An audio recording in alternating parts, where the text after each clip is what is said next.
Holly had her spiritual side as well. She loved to sing on special occasions at her local Baptist church in Darden, Tennessee.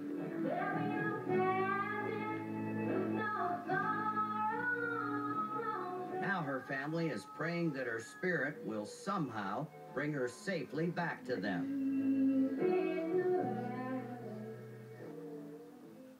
Early on the morning of April 13th, 2011, Holly's brother Clint saw her walking into these woods with a man. I only saw him for just a couple seconds, it seemed like. He didn't think much of it. He thought the man was their cousin, or perhaps Holly's boyfriend. He was on the right side of her, and she was on this side. And it seemed like they were walking with their elbows bent in this direction, with their heads down.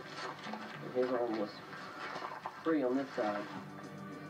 The man was in camouflage, so he assumed they were just going hunting. But a little while later, a neighbor drove up, and Clint suddenly realized something was very wrong. She said, "What's going on up here?"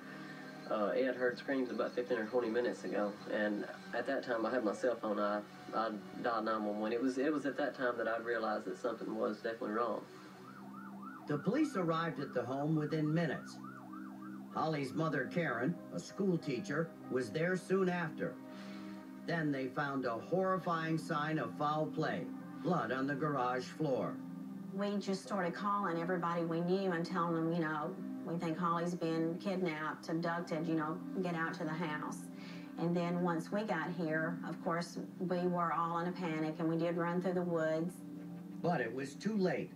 Holly and the man in camouflage were long gone.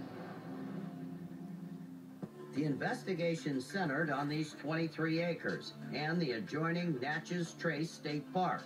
But then Holly's phone and lunch bag were found 8 miles away. Since then, the hunt has gone national, and that's where it is today. Every day I try to do something, whether that's calling someone, passing out flyers, praying.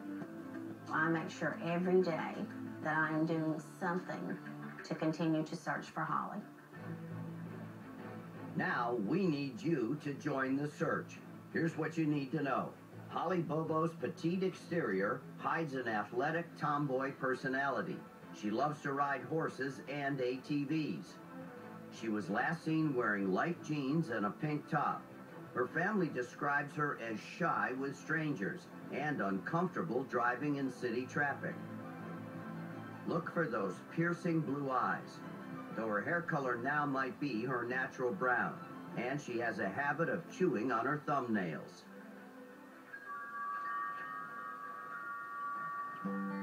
Well, of course, there are 4 of us, and one's missing.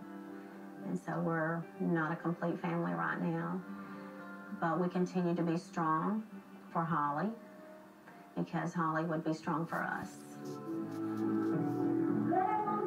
Cops say this wasn't a random crime of opportunity, because whoever abducted Holly would have to have known how to get on and off her property, which is located off an old and difficult to access logging trail. Now the question is, was this a stranger who was stalking Holly, or someone she knew all along? Log on to AMW.com and let us know what you think. And if you can shed any light on what happened to Holly Bobo, call our hotline at 1-800-CRIME-TV.